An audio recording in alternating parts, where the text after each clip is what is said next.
Welcome in, everybody. Thanks so much for tuning in to another edition of Live Streamed at Silver Hall. My name is Rob Van Auken. I'm the Marketing and Box Office Manager here at the Milton and Tamar Maltz Performing Arts Center on the campus of Case Western Reserve University. Tonight we have a very special show. Looking forward to it. Before the show starts, though, we do have two quick things to mention to you. The first is going to be what you're going to see on the bottom of your screen throughout the show. Throughout the show, you will see the lower third of your screen pop up with information about Piano Cleveland and about some of the songs that are being performed. Part of the information that is going to pop up is information about how to donate to Piano Cleveland. If you are able to, please do consider donating. $1, $2, $5, anything helps these performers and these organizations that have been without shows for close to 6 months. Again, if you are able to, please do consider donating. We're also going to ask that you help out the Maltz Center. All you need to do to help us out is go to our website and sign up for our email blast, case.edu/MaltzCenter. Right on the front page there, we send out one email a week. It's information about this series and information about other shows that we have going on. Again, that is case.edu/MaltzCenter. You can also find us on Facebook, Twitter, and Instagram at Maltz Center. Thanks again so much for tuning in tonight. And now before the show starts, we do have a quick message from Yaron from Piano Cleveland. Good evening, everybody. I'm so happy to be here. We're so happy to be here. My name is Yaron Kohlberg, and I'm president of Piano Cleveland. Maybe many of you know us as the presenters of the Cleveland International Piano Competition. The Cleveland International Piano Competition is one of the major piano competitions in America, which we're holding once every few years. Of course, for us, this has been very challenging also. We had to postpone our big competition from this summer to 2021. Instead of that, we put together an online competition called Virtuoso, which just finished last month. And we managed to raise $75,000. Thanks to you and thanks to the audiences here in Cleveland, nationally and internationally. We presented 30 incredible pianists from around the world. Now we're also presenting different concerts and different events, and we're so happy to be here today at the Maltz Performing Arts Center and to present our wonderful and great friend, Carolina Altmans, this wonderful pianist who's has been a friend of ours for a long time. Carolina also served on the jury, on the preliminary jury of the Cleveland International Piano Competition. She performs nationally and internationally. She also teaches nationally and internationally, including online now in the days of COVID. So I'm sure you are going to enjoy Carolina's performance, and thank you very much for having us. Ladies and gentlemen, it gives me great pleasure to present an evening of classical piano pieces for you today from beautiful Silver Hall here at the Maltz Performing Arts Center in Cleveland, Ohio. On the program will be a variety of classical music, and I will always introduce each piece with a few thoughts about it to make the listening a little bit more fun and a little bit more relaxing and easy for you. First piece on the program is by Franz Schubert, the Viennese composer Franz Schubert. It is a Klavierstück in E-flat minor. Now, Klavierstück really is just an impromptu, a little invention right there and then. And Schubert does in this Klavierstück what he loves doing in many of his pieces. He plays with the major and minor modes. Now, this major and minor, usually we say major is reserved for happy events, outgoing things, fun. Minor events may be more introverted, a little bit more pensive, maybe a little sad. Now, usually you would think happy occasions are expressed in the major mode and sadder things in minor, but actually Schubert turns these two modes around a lot because his point of view is really that he expresses in his major mode the happiness of other people, the unobtainable happiness of other people. Whilst the minor mode in Schubert is really something that he feels like is his life, it's like an old shoe. It might not be beautiful, but it fits, and he has kind of resigned into that. Now, you might ask, how do I know all of that? You see, Franz Schubert set many songs to music, and he picked poetry, and every time there is a turn, you can tell how the colors work with the text. For example, a gorgeous song cycle called Die Winterreise, a winter's journey, where Schubert depicts a single wanderer, as he calls him, the protagonist walking through a little village. And there he looks through the window panes of the families at dinner, sitting together, comfortable, enjoying each other's company in the warmth. While here he is all by himself outside, lonely and not really fitting. And you see, he sets the major for the family and the minor for himself. But the minor is quite happy, you will see. And it's the same thing in my piece. The minor mode is not necessarily, so sad. And the major mode is rather contemplative. So let's have a listen together at Franz Schubert Klavierstück in E-flat minor. And I hope you enjoy that mixing and matching of those two, the happy and the sad modes of classical music.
quite something, isn't it? That mixing of major and minor and playing with your emotions into all sorts of directions. Next on my program is a piece that is fresh off the press. It was actually written during the lockdown times. And the title of the piece is Clouds. So I imagine if you sit at home in the lockdown, wouldn't it be nice to be able to just float away and get away from all these problems we're surrounded with right now? It is too much what's going on. So take a moment, take a breather, and go for a trip on clouds, if you will. The piece is written by South African composer James Wilding.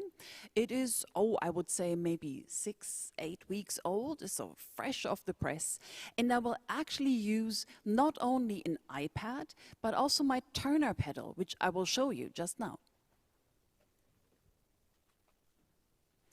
This here is my Turner pedal, and actually the orange bit on it is where I press down and it'll actually magically turn over the page on my iPad, which is very nice for me because I have both hands at use all the time, so I wouldn't know how possibly to turn the pages otherwise. So let me get myself set up with my iPad and my Turner pedal, and then we'll take a little trip on clouds.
That was Clouds by South African composer James Wilding.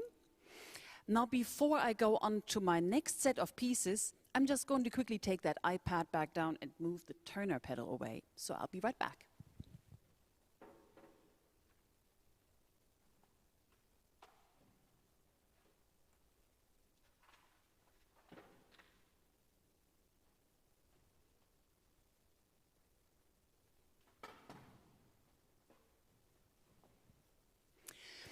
Next on the program are 3 preludes by French composer Claude Debussy. And I'd like to play them in a row and introduce you right off the bat to all 3 pieces. The first piece on the program is called Feux d'artifice, which means fireworks.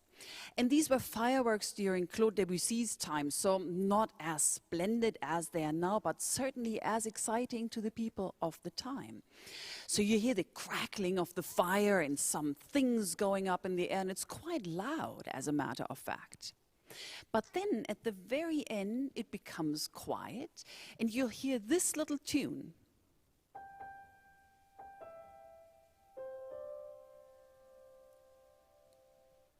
And this is a sliver of the French national anthem. This particular bit would be Aux armes citoyens. And this is the Marseillaise, a little tiny bit of it.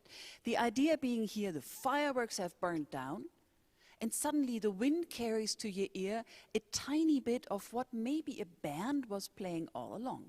This kind of 3-dimensional sound effect Debussy absolutely loves, and it happens in my 3rd piece of my set as well. Number 2 is also a prelude by Claude Debussy. It is called Voile, and voile can mean both sails or veils. Let me just for now go with sails. What do you have to imagine for voile? You see, Debussy sets this in a novel scale. So he picks a completely different vocabulary for this piece. And the scale is a whole tone scale, which sounds something like this.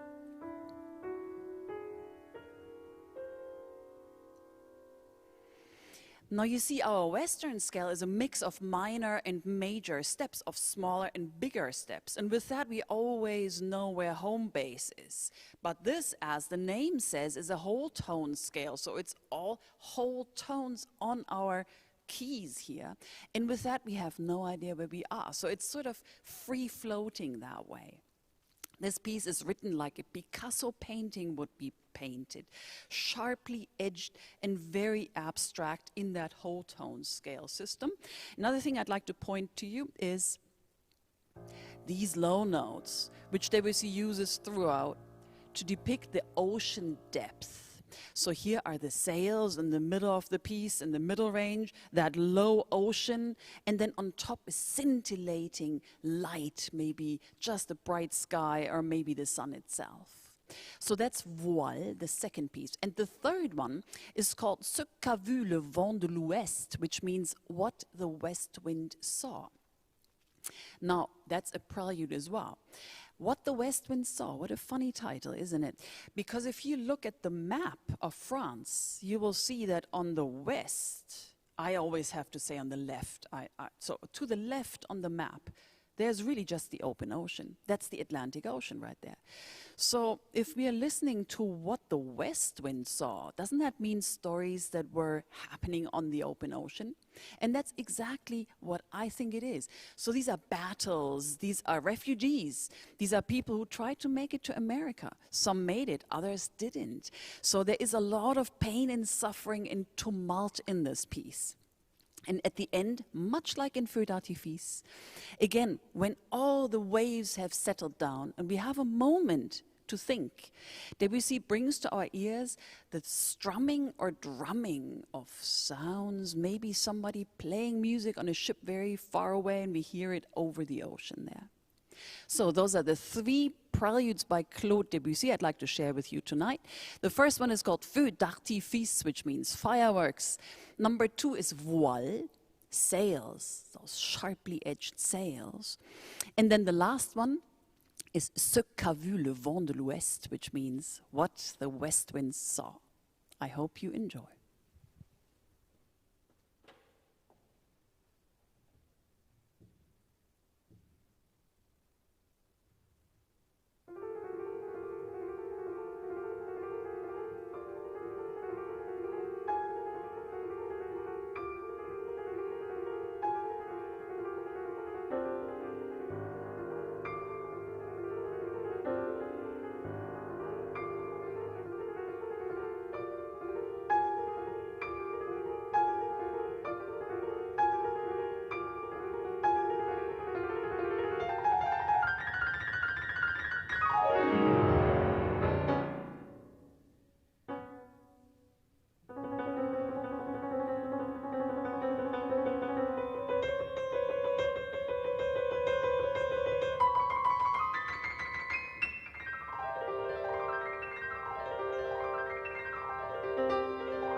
Those were the 3 pieces by Claude Debussy. That last one with the open ocean, isn't it chilling?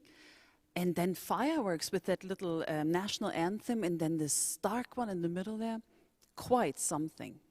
Now, our journey through music tonight goes into a completely different part of the world, but not so far away time-wise. My next composer is going to be Leos Janáček, a Czech composer, and the piece that I selected for you is called Ein verwehtes Blatt, a blown away leaf. This is from a selection that is called On an Overgrown Path, and it's a fantastic set of pieces dealing with nature and emotions. Now, Janáček's music is used frequently as a background movie score, if you will, for movies that are set in Prague. So my imagination goes this way. I'm hearing the title, A Blown Away Leaf, and I'm thinking, maybe it's somebody walking through the city of Prague, and coincidentally there's a leaf that sort of blows in front of the person, and he sort of follows the path of this leaf, and with that he goes into corners of the city he would have never discovered. So here it is, A Blown Away Leaf by Leos Janáček from the cycle On an Overgrown Path. I hope you enjoy.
There was Leos Janacek, A Blown Away Leaf.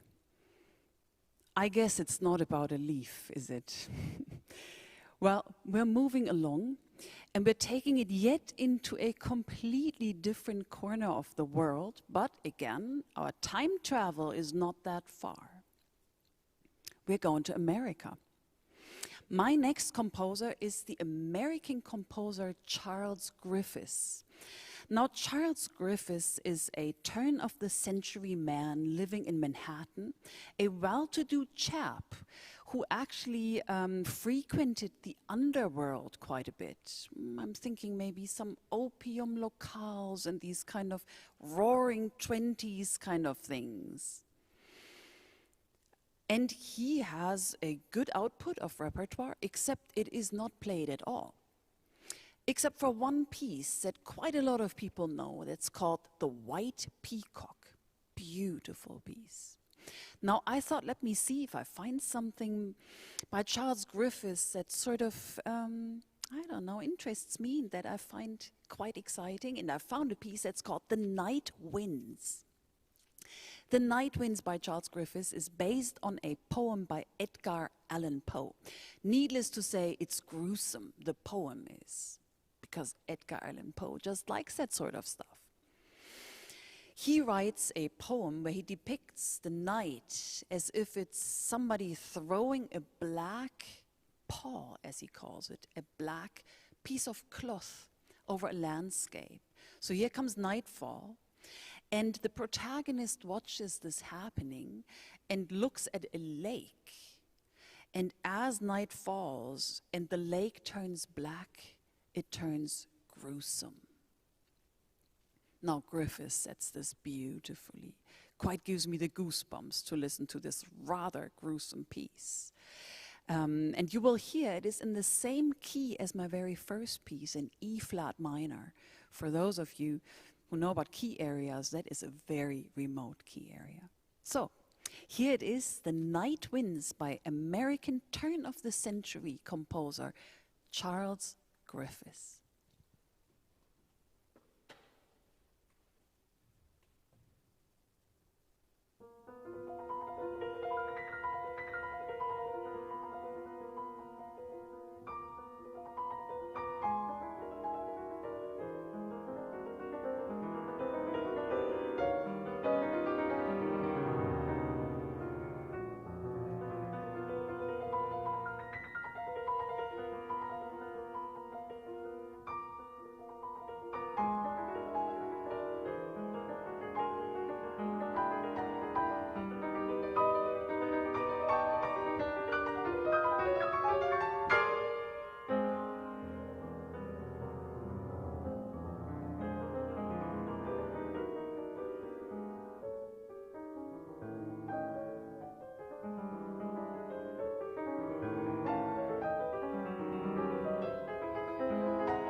Could you hear how he uses that E-flat minor color to depict the gruesome darkness of the lake?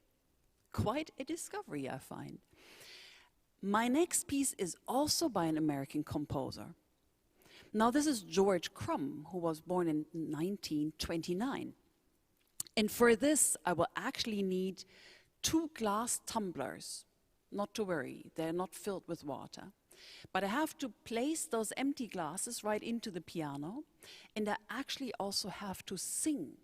So what I'm going to do for you is I'm actually, with my voice, going to imitate the Indian tambura, which is an Indian instrument. I listened to some YouTube videos to see how my voice could best imitate the tambura, but George Crumb gives very specific ideas on how to do it. He says to pronounce the different vowels that he notates, like French, as in vin or bon, so it's a nasal sound he asks the performer to make. So let me get myself set up. The piece is called Ghost Nocturne for the Druids of Stonehenge. And as I said, I will need those 2 glass tumblers. So let myself get ready for this piece, and then I hope you enjoy this very experimental piece by George Crumb, The Ghost Nocturne for the Druids of Stonehenge.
That was George Crumb.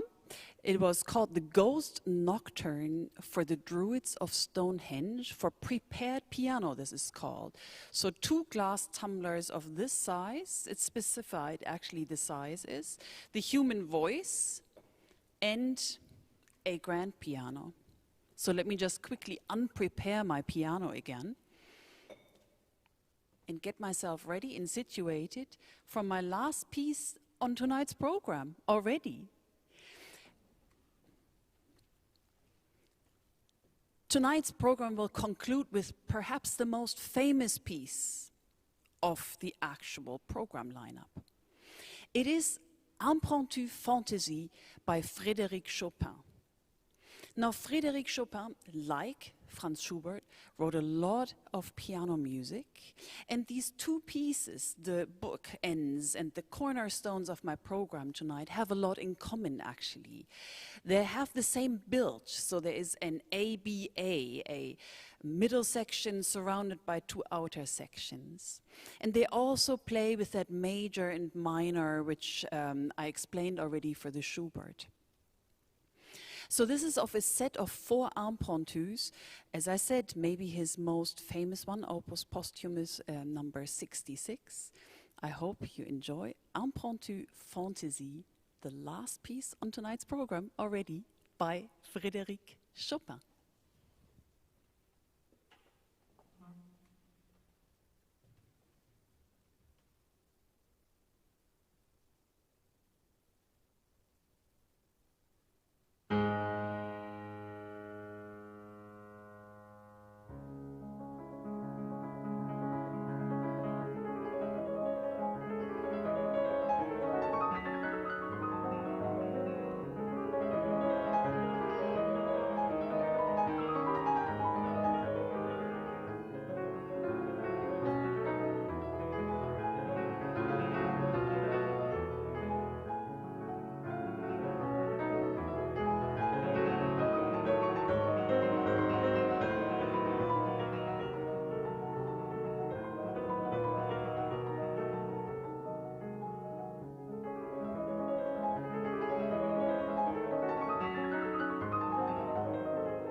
That concludes my program from beautiful Silver Hall here in Cleveland, Ohio at the Maltz Performing Arts Center. It was my great pleasure to play some classical solo piano works of all sorts of necks of the wood and of different character for you. I hope you enjoyed, and I hope to see you again in one of my future shows. Good night. What a great show. Thank you so much. That was beautiful.